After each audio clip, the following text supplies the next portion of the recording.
Hey guys, it's Lavanya. In today's video, we're going to be talking about how to build your resume as a computer science student. It's important to get involved with things outside your classes because usually classes only provide you with the theoretical knowledge and not as much exposure to working on large programming projects and the practical knowledge that comes with it. So before we get to this video, hit that subscribe button right there for more content like this. It'll only take a second. Just go ahead and click it so you'll get notifications for every video that I post. Okay, now let's get on with the video. So the first tip I have for you guys is to join a core staff, which is either becoming a TA, a teaching assistant, or a consultant. Some core staffs might be all TAs, or they might be divided into TAs and consultants. Consultants typically hold office hours and grade, while TAs also hold recitation sections. Usually to become a TA or a consultant, all you really need is to have taken a class and done well in it.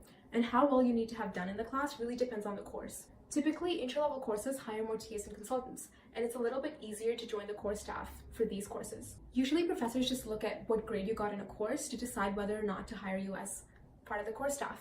But sometimes they might also consider your interest, like if you email the professor or talk to them ahead of time about being interested in joining the core staff, they'll also take that into account when deciding. So being a TA looks great on your resume. It shows your interest and qualifications in a particular topic, and it also shows important soft skills, like being able to communicate effectively to someone else, being able to teach someone a concept or a topic, and help other students with projects, which is also very important. The experiences that you gain from being a TA will also give you a lot of talking points for future behavioral interviews. You can talk about experiences from your office hours, issues that you talked about during your TA meetings.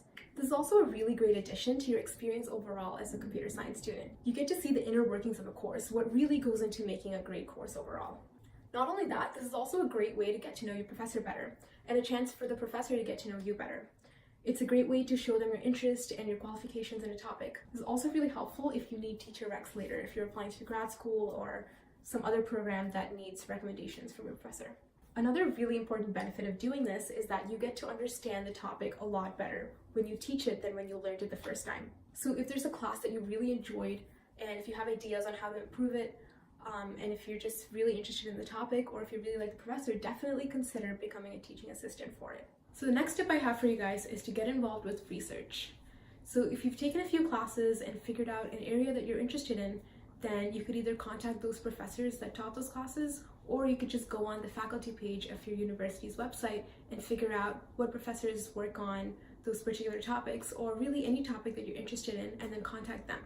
So there are a couple of ways to do this. You could either talk to a professor after class or during office hours, or you could email them. It's generally a good idea to talk to them in person. You can have a bigger impact and show your interest, and it's also easier to talk about possible projects.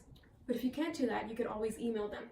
Definitely introduce yourself, include your name, your year, any qualifications you have, or any previous experience you have in their research area.